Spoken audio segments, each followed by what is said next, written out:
కథ కాదు జీవితం. ఆమెను తీసుకొని వెళ్ళిపోయాడు. ఎవరిని? మా పెదనాన్న వాళ్ళ అమ్మాయిని. నీ పేరు లోవా కదా, లావా అంటే డేంజర్ అని నాకు తెలుసు, కానీ లోవా అన్నా కానీ డేంజర్ అని నాకు తెలియదు. కాపురాలు కూల్చేస్తుంది, మూడు పిల్లలను విడదీస్తుంది. ఎవడైనా ఊరంటే వచ్చి అడుక్కుంటూ కూడా వస్తాడు కదా, నేను నమ్మి ఆడి దగ్గరికి వెళ్ళమంటే ఆడితో పోతాను. ఈయన నమ్మి మాత్రం వీడితోటి వెళ్ళను. ఈ దగ్గర ఏడు జాబ్ ఉన్నది అంటే నీకు ఎమోషన్ ఉంది కాబట్టి, నీకు ఒక టైంకి ఆడదు కావాలి కాబట్టి నిజం ఉంచేసుకుంటావా? ఒక తప్పు నువ్వు చేయనట్టు, అతను దుర్మార్గుడు అయినట్టు చెప్తున్నావే. నువ్వు చేయ కాపురం, నేను చేయాలి కాపురం నీ మొగుడుతో. నువ్వు సంవత్సరాలు చేయలేకపోతున్నావు, కాళ్ళు దెబ్బ తల్లి బెడ్ మీద ఉండవు. 6 నెలలు వస్తావో 1 నెలలో వస్తావో తెలియదు. ఇంకోటి తెలియదు పడుకోవచ్చా? 15 ఏళ్ళు నువ్వు ఆమె చూడలా? ఎవరు చూడలేదు సార్. 15 ఏళ్ళు ఆమె చూడలేదు. తెలియదు సార్. మరి బిడ్డ ఎట్టు పుట్టాడు? ఏమో సార్. నీకు పుట్టలేదా? ఏమో సార్, నా దగ్గర నుంచి ఎప్పుడైతే వెళ్ళిపోయింది అప్పటి నుంచి నాకు తెలియదు సార్. ఆ బిడ్డ నీకు పుట్టలా? ఏమో ఎవరు పుట్టారన్నది నాకు తెలియదు సార్. ఇది కథ కాదు జీవితం. నువ్వు వాడి గురించి చెప్పావు కదా, అప్పుడే చెప్పావు కదా మా బిడ్డే అని. మా బిడ్డ అంతే, నేను చందుబాబు గురించి చెప్పాను సార్. చందుబాబు నీ కొడుకేగా? నీ కొడుకు చందువా? రవికుమార్ అండి. ఆ? రవికుమార్. ఏం పేరు పెట్టుకున్నారో ఎలా పుట్టాడో ఏటో నాకు తెలియదు సార్. ఆ బిడ్డ నీకు పుట్టలా? నాకు పుట్టలేదని నేను అనలేదు. నా దగ్గర నుంచి ఆవిడ వెళ్ళిపోయిన తర్వాత ఎలాగైందో నాకు తెలియదు సార్. డ్రామాలు కుదరవు నా కరెక్ట్ చెప్పు. అదే చెప్పండి. ఇప్పుడు నీ భార్యకి ఓ బిడ్డ ఉంది, నీ పుట్టినవాడా కాదా చెప్పు. నాకు పుట్టినవాడో కాదో నా దగ్గర ఉంటే నేను చెప్తాను సార్. నాకు ఎలా తెలుస్తుంది సార్? నీ భార్యతో నువ్వు కాపురం చేసావా లేదా? నా భార్యతో నేను కాపురం చేసి 4 రోజులు ఉన్నాను సార్. అక్కడి నుంచి వెళ్ళిపోయింది. ఆ తర్వాత ఏమైందో నాకు తెలియదు అన్నది. నువ్వు 4 రోజులు కాపురం చేసావుగా? అవును. చేస్తే పుట్టాడుగా? అవును. పుట్టాడుగా నీ బిడ్డే. అవును. మరి నాకేం సంబంధం లేదంటావేంటయ్యా? అంతే, నాకు తెలియదు అన్నాను. ఏం తెలియదు అంటున్నావు? ఇప్పుడు ఇవి నా దగ్గర నుంచి వెళ్ళిపోయిన కానీ నాకు తెలియదు అన్నాను. వెళ్ళిపోయాక వేరే పుట్టలేదు కదా? ఏమో వెళ్ళిపోయిన తర్వాత నాకు ఇక్కడ నా దగ్గర ఉన్నప్పుడు అయితే పుట్టలేదు. వెళ్ళిపోయిన తర్వాత బిడ్డడు పుట్టాడో ఏం పేరు పెట్టారో ఏం చేసినారో నాకు వాళ్ళు ఏం చెప్పలేదు, నాకు తెలలేదు సార్. ఆ అమ్మాయి నీకు బిడ్డ ఉన్నాడు, నువ్వు ఆ బిడ్డ నా బిడ్డ కాదో నాకు తెలియదు అంటున్నావు. నువ్వు కరెక్ట్ ఎస్ఆర్ చెప్పు. చెప్పండి సార్. నీ బిడ్డ కాదా? అవునా? నా బిడ్డనే అన్నాను సార్. నేను నీ నా బిడ్డే బిడ్డనే అన్నాను. అంటే కరెక్ట్ చెప్పు. నీ బిడ్డే. నా బిడ్డ అంటే ఇప్పుడు నేను పెళ్లి చేసుకున్నాను కదా, మా ఆవిడే కదా, నా బిడ్డ అవుతాడు మరి ఆవిడ. కానీ ఆవిడ వెళ్ళిపోయిన కాడి నుంచి నాకు తెలియదు అని చెప్తున్నాను. అంటే నీకు నీ భార్య మీద అనుమానం ఉందా? నాకు అనుమానం అది లేదు సార్. అనుమానం లేదు. లేదు. ఇప్పుడు ఆ అమ్మాయిని అడిగాను అన్ని. అవును సరే సార్. ఆ అమ్మాయి కూడా తప్పు లేదు. ఆ అమ్మాయి మీద ఎవరో నిండు పాప తెలియక అమాయకంగా నమ్మి ఎవరో చెప్తే వాళ్ళ ఆయన వదిలేశారండి. ఈ అమ్మాయికి ఆల్రెడీ పెళ్ళైంది కదా నాన్న? అవును సార్. పెళ్ళి అమ్మాయి నువ్వు అట్టే లేపుకెళ్తావు నాన్న? నేను లేపుకెళ్ళా సార్. మరి ఎందుకు తీసుకెళ్ళా? పెళ్ళైన అమ్మాయి ఆమె కష్టాలు అమ్మాయి పడుద్ది. వాడు కూడా మనం పిలుస్తాడో లేదో, మనం కలుసుకుంటారో లేదో చూసుకో, అది వేరే మ్యాటర్, నీ సంబంధం లేదు. ఆ అమ్మాయి వేరొకటికి భార్య. అలాంటి అమ్మాయిని నీ పెళ్ళాన్ని వదిలిపెట్టి ఆ అమ్మాయిని ఎలా తీసుకెళ్తావు? నేను తీసుకెళ్ళడానికి ఇప్పుడు పెద్దలోనే ముందే పెట్టారు కదా సార్ వాళ్ళు. కాదయ్యా, ఇంకో అమ్మాయిని పెళ్లి చేసుకోపోయి ఈ అమ్మాయి విడాకులు ఇచ్చి ఈ పిల్ల జీవితాన్ని నువ్వు ఎలా నాశనం చేస్తావు? మరి వాళ్ళు విడాకులు తీసుకోవడానికి కానీ దేనికైనా ముందుకు రాలేదు కదా ఇప్పుడు వరకునే. ఈ పిల్ల జీవితం ఎందుకు నాశనం చేసావు?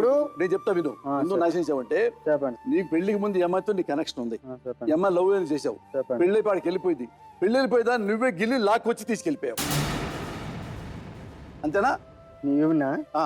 ఎవరన్నా సార్? నీ దగ్గరే ఉంది పిల్ల, నువ్వే పెట్టడానికి అన్నా ఉన్నావుగా. వేరే వాడి భార్యని నువ్వు ఎలా లేపుకెళ్తావు? లేపుకెళ్ళడం అంటే ఇప్పుడు మాకు నీ వల్ల మా కాపురం చెడిపోయింది, అవతల మాకు విడాకులు సెటిల్మెంట్లు అయిపోయాయని చెప్పేసి నా దగ్గరకు వచ్చింది ఈవిడ. వస్తే లేపుకెళ్ళిపోతావా? వస్తే నేను లేపుకెళ్ళిపోలేదు, ఊళ్ళోనే ఉన్నాను. అట్లా పెట్టుకోవచ్చా? పెట్టుకోకూడదు. మరి నాకు గంజిగా దిక్కులేదు కదా.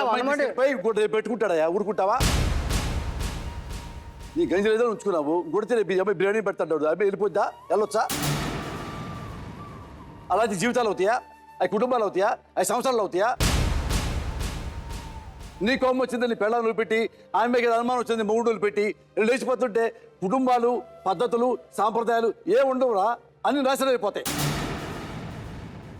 అంటే నీకు ఎమోషన్ ఉంది కాబట్టి, నీకు ఒక టైంకి ఆడదు కావాలి కాబట్టి నిజం ఉంచేసుకుంటావా?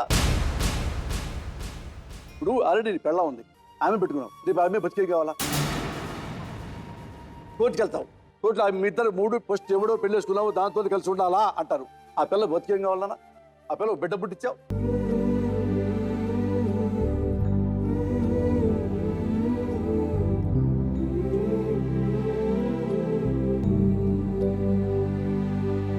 ఇప్పుడు వాడు మూడు నిజమైపోయిందిగా. ఈ అమ్మాయి మూడు ఏమన్నాడు నిజం చేసావు కదా నువ్వు. ఎవరి జీవితం నాశనమైంది? ఈ పిల్ల జీవితం.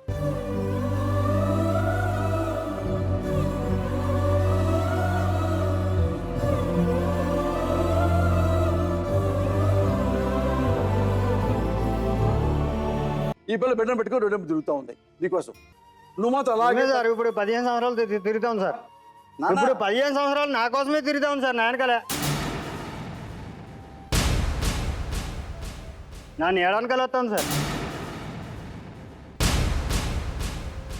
నువ్వు చాలా తెలుగుగలడు. నువ్వు నిజాన్ని నిజాయితీ పడు అయితే ఈ పిల్లతో లవ్ అఫేర్ లేదు. పెళ్లికి ముందు లవ్ అఫేర్ ఉంది కదా నీకు. లేకపోతే నేను నమ్మేవాడిని.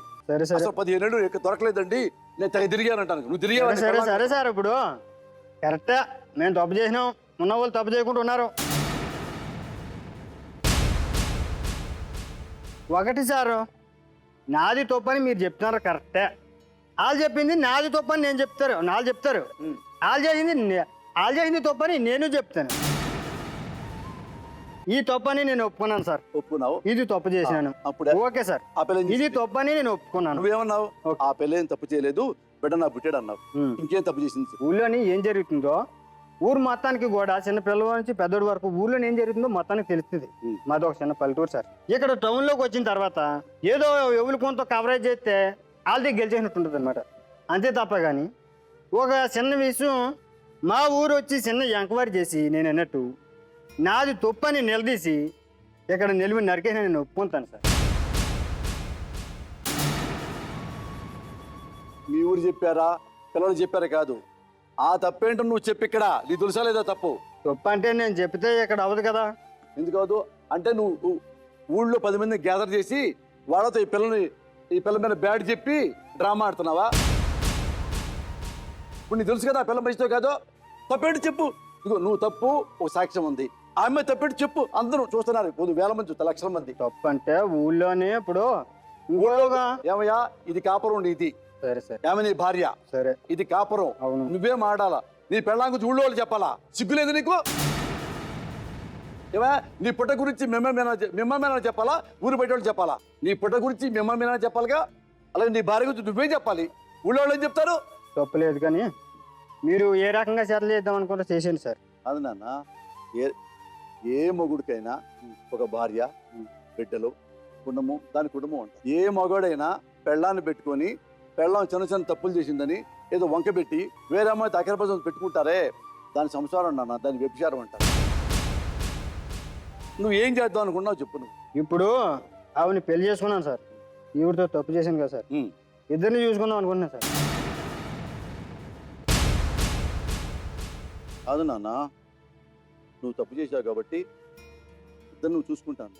రేపు నీ భార్య ఒక తప్పు చేస్తుంది నీలాగా, ఒక బాయ్ ఫ్రెండ్ ఉంచుకుంటుంది. నువ్వు ఆ బాయ్ ఫ్రెండ్ కూడా మెయింటైన్ చేస్తావా?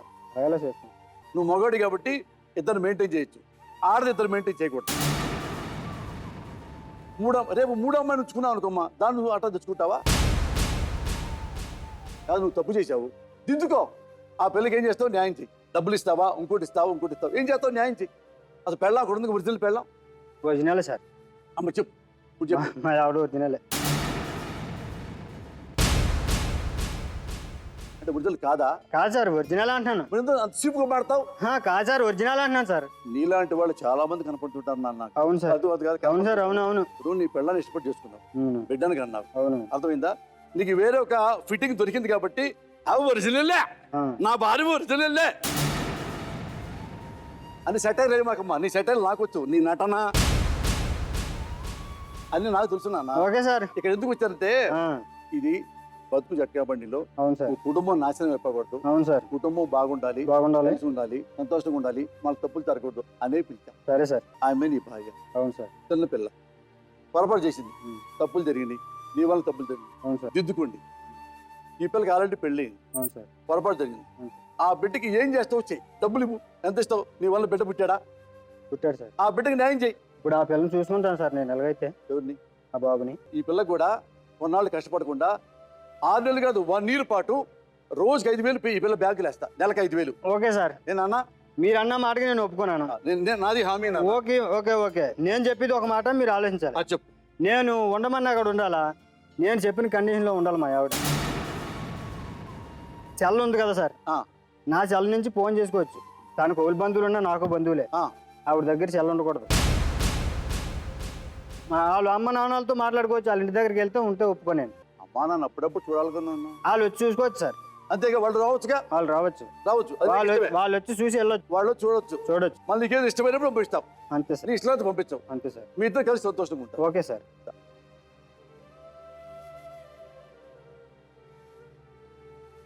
నీకే ఇబ్బంది లేదు. ఇబ్బంది లేకపోవడానికి సారు చెప్పు.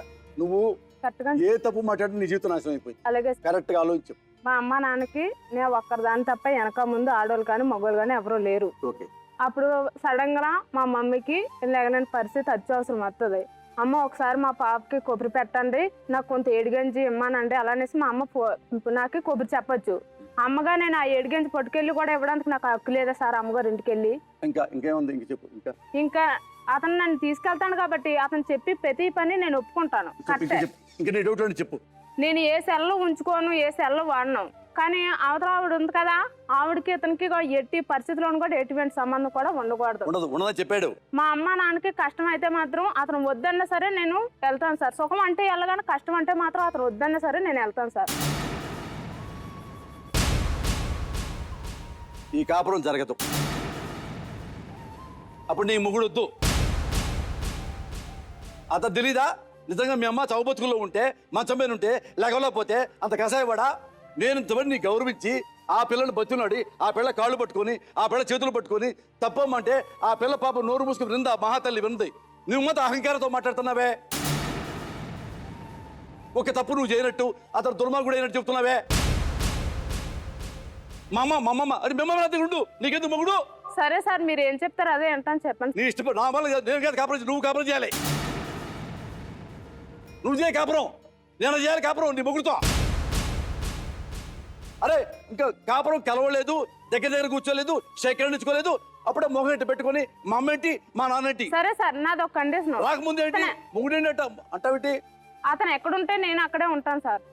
అమ్మా అతను ఏమన్నాడంటే, ఏమండి నా భార్య నాకు ఇష్టం, నేను ఎక్కడ ఉంటే నా భార్య ఎక్కడ, నువ్వు అక్కడే ఉండాలి. ఇప్పుడు నన్ను ఇంటి దగ్గర ఉండమని చెప్పి పొలం పనుకో క్యాంప్ వెళ్తాననేసి ఆవిడతో 2 రోజులు 3 రోజులు లేకపోతే ఏదో పని మీద వెళ్ళి ఉండొస్తాడు. అప్పుడు నేను ఏం చేయను అని అడుగుతున్నాను సార్. అది నాన్న, నీకు ఇల్లు ఉంది కదా నాన్న, నీకు ఇల్లు ఒకటి ఏర్పాటు చేస్తారు కదా, రూపాయితో ఏర్పాటు చేస్తారు, మీతో కలిసి ఉంటారు కదా నాన్న. ఉంటాను సార్. భర్త నిజంగా క్యాంప్కి వెళ్తున్నాడో, నిజంగా అంటలేదు, మోసగాడో నువ్వు కనిపెట్టగలవుగా. నమ్మితే ప్రాణం ఇచ్చేలా నమ్మాలి మొగుడిని. నమ్మలేదా చక్కగా కూర్చోండి, కాగితాలు రాసుకోండి, వాళ్ళతో కలిసి వెళ్ళిపోతారు. నువ్వు మీ అమ్మ ఇంటికి వెళ్ళిపో. ఏది నమ్మకం లేకపోతే? అమ్మ కాపురం అంటే నమ్మకంతో ఉండేది, సాక్ష్యంతో కాదు. నువ్వు ప్రేమించేలా చేసుకోవాలి నాన్న, అనుమానించేలా చేయకూడదు. నువ్వు కండిషన్లు పెట్టకూడదు. నీ నోటు తప్పు రాకూడదు, అలాగే అనుమానం రాకూడదు. ఏనన్నా? Okay sir. అన్న మళ్ళీ తప్పు చేయవుగా. మళ్ళీ తప్పు చేయండి సార్, నిజంగా చెప్తున్నా సార్. మళ్ళీ తప్పు అయితే జరగదు. ఇప్పుడు నేను చెప్పిన ప్రకారంగా జరగకపోతే నేను ఏం చేయాలో మీరు చెప్పండి. నీ మాట వినకపోతే మాయగా సాక్ష్యం ఉంటే ఓకే తెల్లారి విడగొడతా. ఓకే, తెల్లారి పంపిస్తా. Okay sir. అమ్మాయి నీ చేతిలో ఉంది సార్. నేను అదే అడుగుతున్నాను. అతను మళ్ళీ అదే తప్పు పని చేస్తే నేనేం చేయను అది మీరే చెప్పండి సార్. ఇక చూడమ్మాయి, నేను చెప్తా విను. 100కి 90 మంది మొగుళ్ళు దొంగలు. నేను చెప్తాను, నాతో సహా దొంగలే. కానీ పెళ్ళాన్ని బాగా చూసుకుంటారు. అది ఏముంది చెప్పమంటావా? ఆడదానికి ఆకర్షించే కూడా ఉంటుంది, మగాడికి చెల్లించే కూడా ఉంది. అలా పొరపాటున ఒకసారి చెల్లించాడు, ఈ చెల్లించని అన్నాడు, నువ్వు మనం క్షమించాలి. మళ్ళీ అనుమానం పట్టుకొని వస్తే తిరిగి అరుగుతున్నానా? పొరపాటు చేసినా బాగుంది ఉంటావా? అదే మాటలో నేను ఉంటాను సార్, ఉంటాననే చెప్తున్నాను. ఏ తప్పు చేయి, నేను ఏ తప్పు చేయను, నేను అతను చెప్పినట్టే ఉండు. అలాగే సార్. మాటకు మాట సమాధానం వద్దునే వద్దు. చెప్పను. నిజంగా ఎత్తుకో, గబ్బకి తిట్టాడు అనుకో అనొద్దు, కామ్గా. అలాగే గంట తర్వాత చెప్పు, బావా ఇందా నువ్వు తిట్టావు బావా, నువ్వు నా బాధ వేసింది బావా. 2 సార్లు తిట్టడు, 3 సార్లు నవ్వుతాడు, 4 సార్లు ప్రేమిస్తాడు. ఏనా అన్న? లాయర్ గారిని పిలుద్దామా?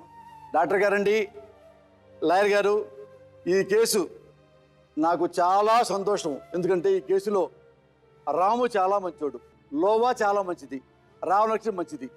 ఇంత ఏళ్ళకి ముగ్గురికి మంచి మనసులు ఉన్నాయి కాబట్టి ఈ కేసు ఈజీగా పరిష్కారం అవుద్ది. అది మీ చేతుల్లో పడితే ఇంకా వాళ్ళు సంతోషపడతారు. మీ ఇద్దరు గారికి మంచి సలహాలు ఇస్తే, మంచి కౌన్సిలింగ్ చేస్తే.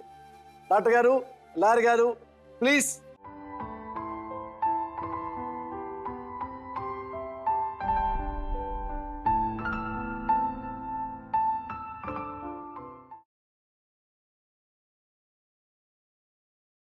డాక్టర్ గారు, లోవా సార్. మీరే ఉంటారు.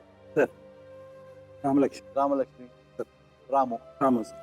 వీళ్ళు ఎవరితో ఎవరు కలిసి ఉంటే వీళ్ళ జీవితాలు బాగుంటాయి అనేది నా మనసులో ఉంటుంది.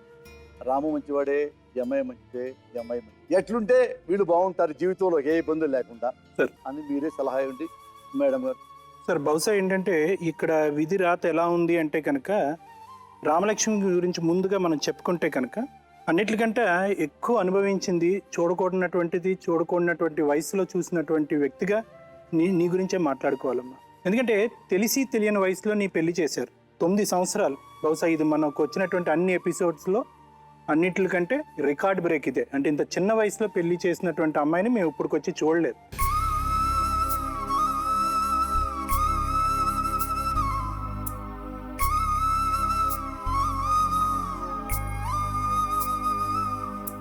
ఇంకా దారుణం ఏంటంటే అన్నీ తెలుసుకునేటప్పటికి, అన్నీ తెలిసేసేటప్పటికి అప్పటికే కథ కంచికి వచ్చేసింది. అంటే అరే ఇది పెళ్ళి, ఇతను భర్త, సంసారం అంటే ఇలా ఉంటుంది, కాపురం అంటే ఇలా ఉంటుంది అని తెలిసే లోపలే నీ కథ కంచికి వచ్చింది, ఈవిడ ప్రవేశించింది, వీళ్ళది ఒక కొత్త స్టోరీ మొదలైంది.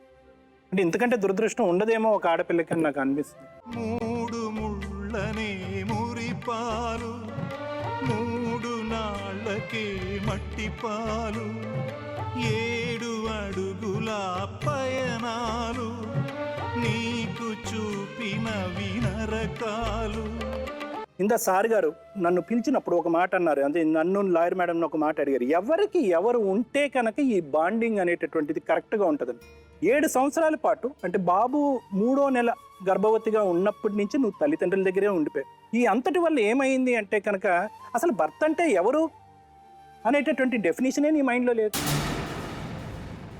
అంటే భర్త అంటే ఎవడు? ప్రేమించేటటువంటి వాడు భర్త, బాధ్యత తీసుకునేటటువంటి వాడు భర్త, భారాన్ని మోసేటటువంటి వాడు భర్త. ఈ ఆస్పెక్ట్స్లో ఎక్కడా కూడా నీకు అక్కడ టిక్ బాక్స్ లేదు. అంటే భర్త అనేటటువంటి వాడి డెఫినేషనే లేదు. అలాంటి భర్తని నువ్వు ఈరోజు ఇక్కడ కూర్చొని నా భర్త నాకు కావాలి అని అంటున్నావు అంటే కనుక అక్కడ ఏదో మాట రూపాన్ని అడుగుతున్నావు కానీ మనసుతో అడగట్లేదేమో అని చెప్పి నా అభిప్రాయం. అంటే ఏంటంటే ఆ బాండింగ్, ఆ ఇమోషనల్ బాండింగ్ ఏదైతే ఉంటుందో అది మీ ఇద్దరి మధ్యన అప్పుడు లేదు, ఇప్పుడు లేదు, రానున్న రోజుల్లో అది ఎక్కడి నుంచి పుట్టుకొస్తుంది అనేటటువంటిది ఒక ప్రశ్నార్థకమైనటువంటి అంశం. సార్, నేను ఆవిడ దగ్గరికి వెళ్తాను సార్, ఆవిడతో ఉంటాను, నా సెల్ ఫోన్తోనే మాట్లాడాలి కానీ ఆవిడకి సెల్ ఫోన్ ఉండకూడదు అనేటటువంటి మాట దగ్గరే ఇక్కడ ఎంత అనుమానం ఉంది మీ ఇద్దరి మధ్యన అన్నట్టు. పాయింట్ నెంబర్ 2, ఆ కొడుకు నీవాడేనా అంటే కనుక అయ్యుండొచ్చండి, తెలియదండి అంటే ఇంతకంటే అవమానం ఉందమ్మా. అంటే ఆ కొడుకు పెరిగి పెద్ద అయ్యేంత వరకు ఇప్పటికైతే వాడికి అర్థమవుతుందో లేదో నాకు తెలియదు కానీ రేపు పొద్దున మా నాన్న నేను వాడి కొడుకు కాదు అనేటటువంటి ఆలోచనలో మా నాన్న ఉండేవాడు అనేటటువంటి మాట వాడు జీర్ణించుకుంటే కనుక వాడు బతికొండడు, మానసికంగా చచ్చిపోతాడు.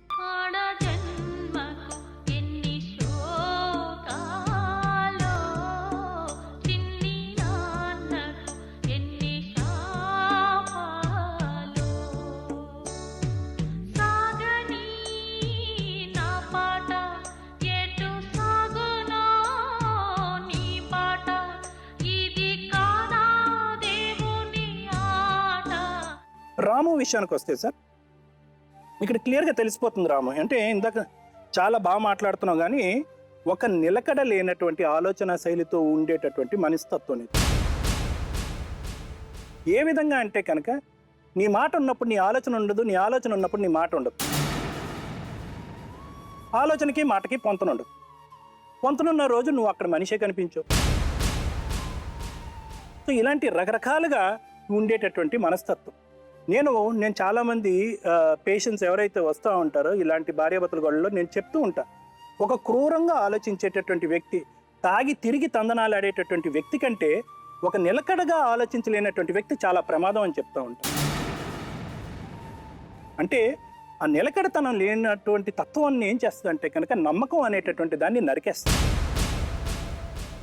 ఈ రాముకి ఇందాకటి నుంచి మనకు ఒప్పుకోకపోయినా కూడా అతను చేసినటువంటి తప్పు, అతను దూరంగా ఉండటం వల్ల అతను చేసినటువంటి దాన్ని అవతల వాళ్ళ మీద పూసి రాసేటటువంటి ప్రయత్నంలో ఏంటంటే ఈ అమ్మాయి మీద ఒక విధమైనటువంటి అనుమానాన్ని పెంచుకుంది.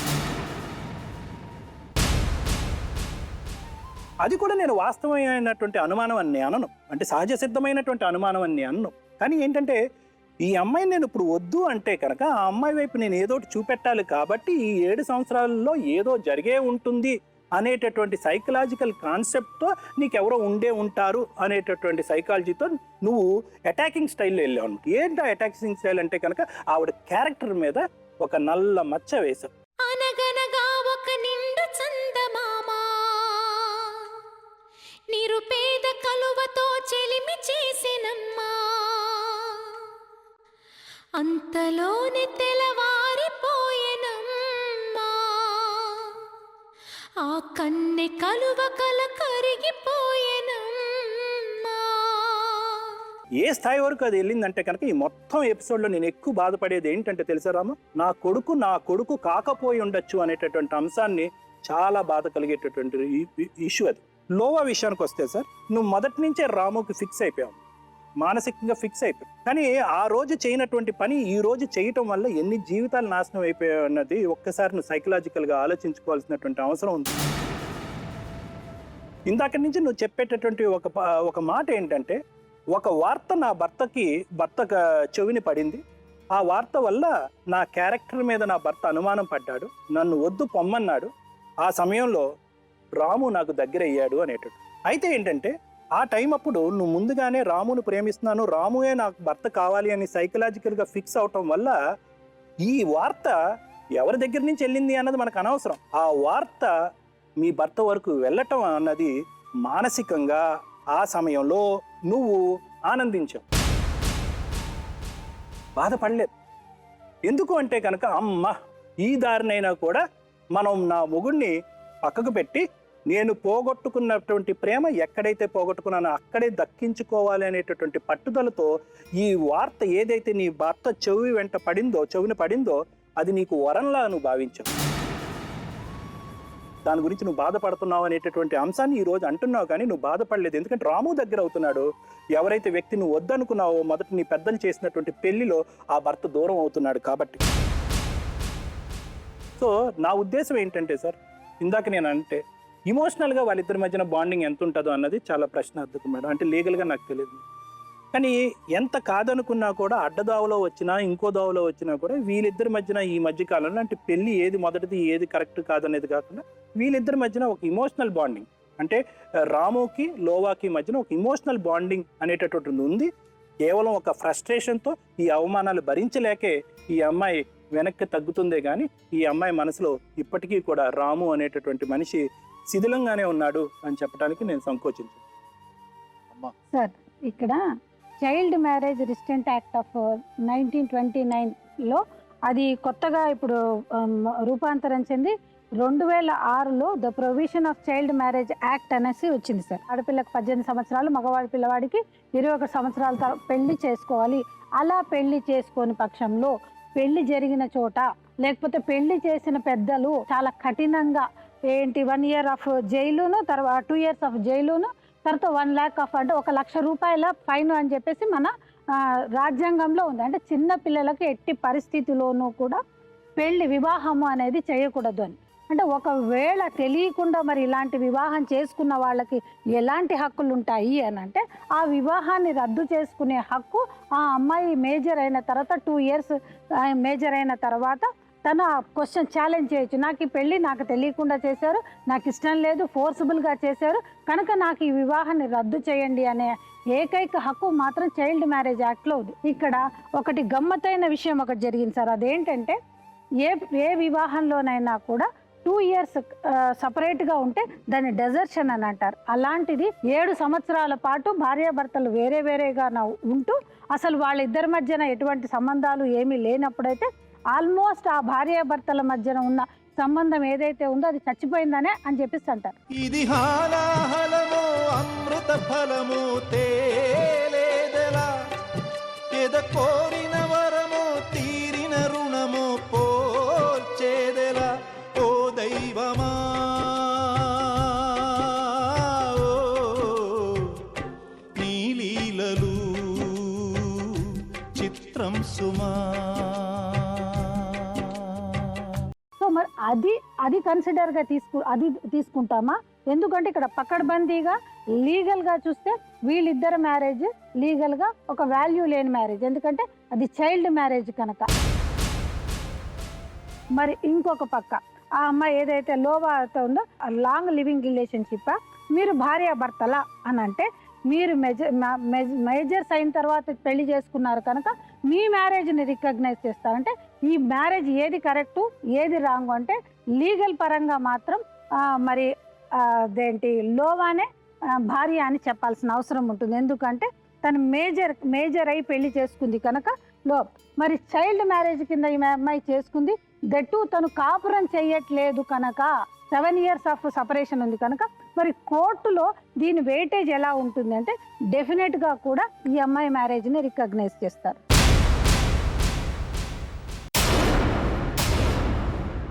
Minor marriage, major marriage, age, separation, తర్వాత లీగాలిటీస్ ఇవన్నీ చూస్తే మాత్రం వీళ్ళకు మ్యారేజ్కి ఎక్కువ, వీళ్ళకంటే కూడా గుర్తింపు అనేది ఎక్కువ.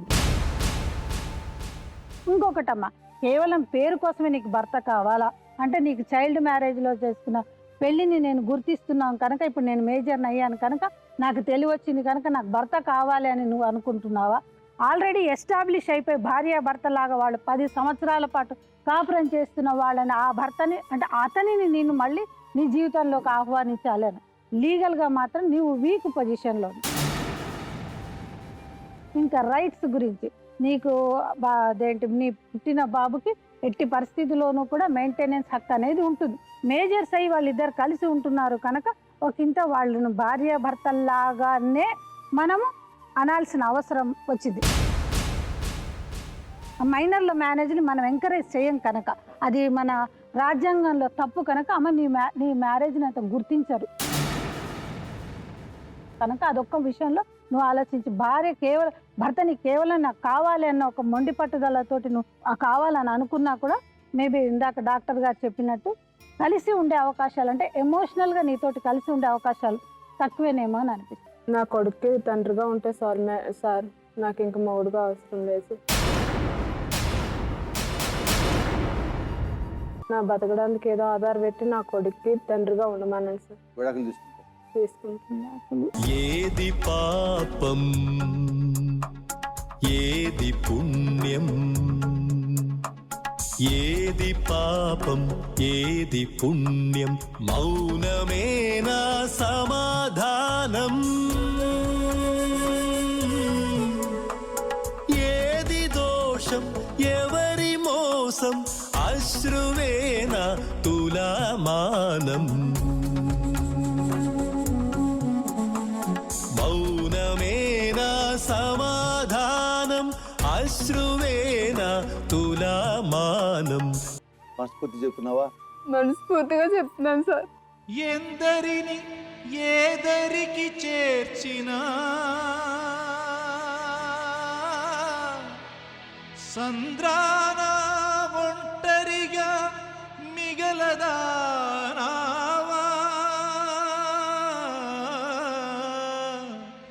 ఓ కాలమా ఇది నీ జాలమా, ఓ కాలమా ఇది నీ జాలమా, మమతలు పెంచి మనసులు విరిచి చెలగాటమాడతావు న్యాయమా,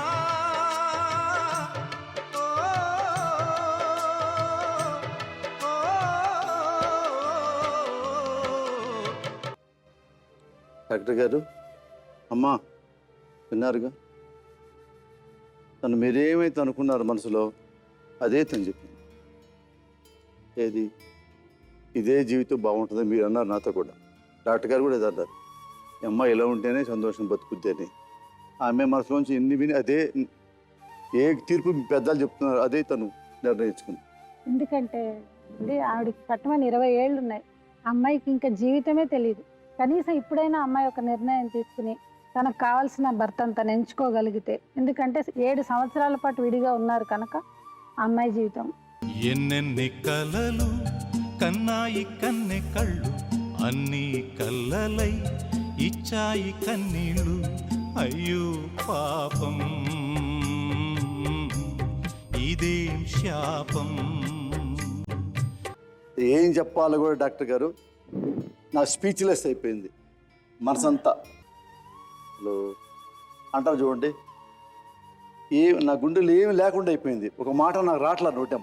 మూగైన హృదయమా నీ గోడు తెలుపుమా, ఓదార్చి తల్లి వలె లాలించే ఎడదను ఇమ్మని అడుగుమా.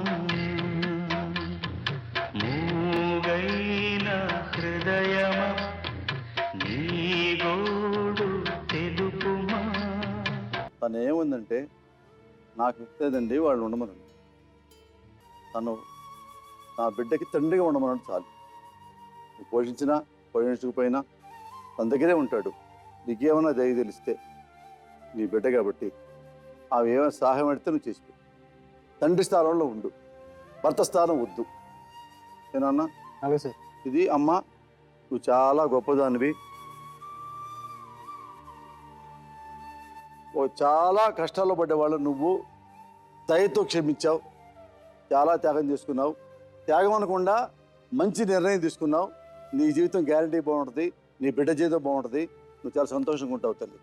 నువ్వు నాన్న నీకేమైనా ఉందా? సార్ నా దగ్గర ఏమీ లేదు. స్థలం అట్లాంటి సార్ ఆ పేరుని ఏమీ ఒక మాట చెప్పుకోలేదు సార్, సార్. వాళ్ళ అమ్మ నాన్న ఎట్టిన భూమి కూడా పొలం, ఎకరం పొలం పెట్టారు సార్. దీపారా పట్ట భూమి ఏమో ఎకరం భూమి ఉంది సార్. అది నెక్స్ట్ అతను కొండపోడు అతని చేతులతో అతనే కొట్టుకొని 7 ఎకరాల పొలం అది కొండపోడు కొట్టుకున్నారు సార్. అతను కష్టపడే ఒక ఇల్లు కొనుక్కున్నారు సార్. ఆ డబ్బు ధనం అన్ని భూమి కూడా అలా అమ్మగారు ఎట్టింది కూడా అన్ని అతని దగ్గర ఉన్నాయి సార్. ఇప్పుడు ఏమీ లేదు అలాగనేసి ఒక మాట కింద అంటున్నారు కదా. అతని వెనకాల తీసుకొచ్చిన పెద్ద మనుషులు ఉన్నారు కదా, ఆ మనుషులు ఒకసారి ఇక్కడ పిలిచి ఉందో లేదో వాళ్ళు అడగండి సార్. వారు ఒకసారి అడగండి సార్. కాదు నాన్న, ఇప్పుడు ఆమె చెప్పిన నమ్ముద్దాలా ఏమి లేవు అని? ఆ పేరుని ఏమి సెంటు ముక్క కూడా లేదు సార్. ఎవరి పేరు ఉన్నాయి? మా నాన్న పేరు ఉన్నాయి. అవి నీకే వస్తాయిగా. మనిషి ఎప్పుడు నిజాయితీగా ఉండి మంచి జరుగుతుంది. ఆ అమ్మాయి అన్నీ ఆలోచించుకొని హుందాగా నీ డిస్టర్బెన్స్ వద్దు, ఈ అమ్మాయికి ఇబ్బంది వద్దు, నాకు ఇబ్బంది వద్దు అని నీట్గా నిక్కచ్చిగా స్పష్టంగా క్లియర్గా చెప్పి నేను విడుదల చేసింది. అంతే హుందాగా నీ బిడ్డ కాబట్టి నీకున్న ఆస్తిలో ఏం పెడతావు బిడ్డకి, ఈ బిడ్డకి ఎలా చూస్తావో ఆ బిడ్డకి ఏం పెడతావు చెప్పు. నా తండ్రి తాలూకుని వచ్చిన ఆస్తి వీళ్ళిద్దరికి సరిసమంగా చేస్తాను లేదు సార్. నీ తండ్రి ద్వారా వచ్చింది సరిసగం ఇస్తావు. ఇల్లైనా పొలమైనా ఏదైనా, ఇల్లైనా సరిసగం, పొలమైనా సరిసగం. ఇంకా నాన్న అంతేగా. అతను వేరేగా సంపాదించింది కూడా వేరే ఏ సంపాదించి అతనికి 7 ఎకరాలదమ్మా నాన్న. అది కొండ మీద కొట్టుకున్నాము పట్టాలి 7 ఎకరాలు. పట్టాలే ఉండవు కదా. ఈ సంవత్సరానికి 2 లక్షలు డబ్బు వస్తుంది సార్ దాని మీద, సరే, అది కాయగూరల కూడా పంట help మీద. చేయి నాన్న. నువ్వు కొండ కొట్టుకుని ఉంది కదా, అది పట్టా భూమి కాదు కాకపోయినా ఈవిడి సార్ అది ఈవిడ ఇప్పుడు వచ్చి అందుమీద మేము 50,000 కూడా తీయలేదు. నా వస్తువులన్నీ తాకట్టెట్టి ఎట నాన్న ఒక పని చేస్తాను. వ్యవసాయం చేసి మొక్కలు పెంచుకుంటున్నాం. నేను ఒక మాట అంట, ఆ కొండలు 7 ఎకరాలు కొట్టుకున్నారు, అందులో మీకే సంతోషంగా డబ్బులు వస్తే అది కూడా బిడ్డగా హెల్ప్ చేయండి. వస్తే మేము పెడతాం. చేస్తావు నాన్న? ఇప్పుడు నేను నాపం పొందలేదు, వస్తే నేను పెడతాను. నీ బిడ్డగా హెల్ప్ చేస్తావా? ఉమ్. నువ్వు నిజంగా ఆ పిల్ల దేవుడు ఫోటో, ఆ పిల్ల ఫోటో పెట్టుకోవాలి మీ ఇద్దరు. నీ బిడ్డ చూసా ఆ పిల్ల, ఆ అమ్మాయి పెంట పెట్టదలుచుకుంటే రోజు మీ కుటుంబంలో పెంటే. అంతే మంచి మనసుతో ఆ కొండ పొలతాలు 7 ఎకరాల ఎంత వస్తుందో అందులో 1 లక్ష వచ్చిందా ఒక 30,000, 2 లక్షలు వచ్చిందో ఒక 50,000 పెట్టబోతుంది మీ చేతులు. మిగతా చర్చోగం లీగల్గా డాక్టర్ గారు లారీ కూర్చొని రాసి పెడతారు. అలా ఉండండి. ఎప్పుడు మొహమొహాలు చూసుకోండి, గొడవ పెట్టుకోకండి, సంతోషంగా ఉండి, ఇసుకోకండి, పాతి ఎత్తుకోకండి. పాతి నేను అన్నా కానీ తలంచుకు వెళ్ళిపో, అన్నా కానీ ఆమె దారి ఆమె ఉంది, హుందాగా ఉండండి, మంచిగా ఉండండి. ఏనా? ఓకేనా? God bless you. సార్ ఇదొకటి సార్, మీరు చెప్పినట్టు ఏదైతే మీ పెద్దల నుంచి సంక్రమించిన ఆస్తి ఉందో అది సగం సగం సార్. ఏమ్మా వాళ్ళ అమ్మగారు ఇచ్చిన పొలంలో ఇప్పుడు దాని మీద పండించారండి. పండించి అన్ని వాళ్ళ ఇంట్లో వేసుకొని వాళ్ళే తింటున్నారు. ఇప్పుడు నా కొడుక్కి నాకి తినడానికి పోషకాలను ఏమాడతారో పెట్టమని చెప్పండి. మా అమ్మగారు తాలూకు నా తండ్రి తాలూకు వచ్చిన ఆస్తిలోని 4 మూటలు ధాన్యం అయ్యాయి సార్. అంతే ఈ ఏడు నేను బాగాను కూర్చుకున్న మీరైతే పొలంలోని 3 10 మూటలు మూటలు పండించుకున్నాను సార్. నువ్వు పండించుకున్నావు కదా, ఆ, ఏదో మూట కష్టపడి. ఏదో మూట పిల్లలు నీ పెట్టి కదా, పోనీ సరేలేండి నీ సార్. ప్రాణం కదా ఆమె కూడా. అది అది ఆమె అడగక్కర్లా, నువ్వే ఇస్తా ఉంటు. సరే సార్. అన్ని లీగల్గా చక్కగా రాసుకో. 4 బండినియా 2 ఇవ్వు, 6 బండినియా 3 ఇవ్వు. 3. నాన్న ఇక అడగదు, ఇది ఫైనల్ అమ్మ. ఏమండి ఎల్లంగానే పంపించండి. Okay sir.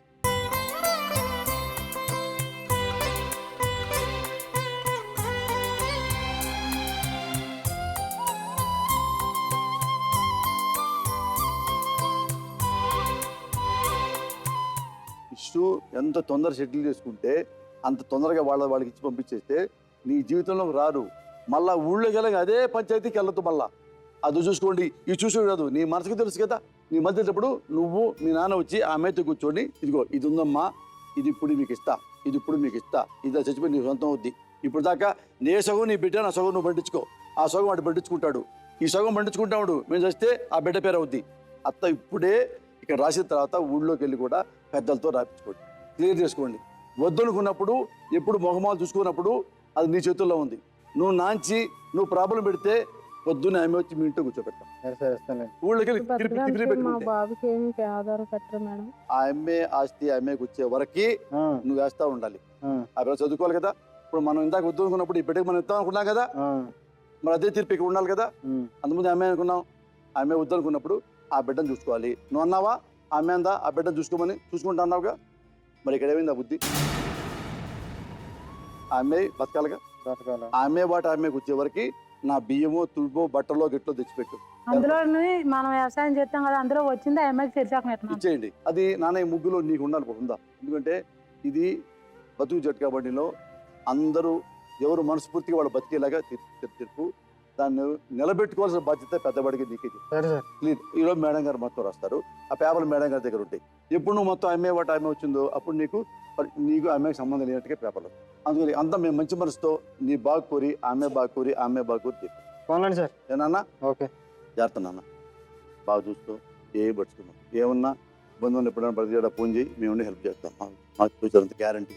మనసుకు ఓ బాధ, మనిషికి ఓ గాథ, మమతలున్న చోటును విడిచిపోయేదా, బంధమే ఇది కాదా, ఎంతకీ తొలిగేదా. ఓ ఈ చీకటి చెరను దాటేందుకే ఆవేపువే ఉంది నీ కోసమే, అపార్థాలు తొలగించగా బతుకు జట్టు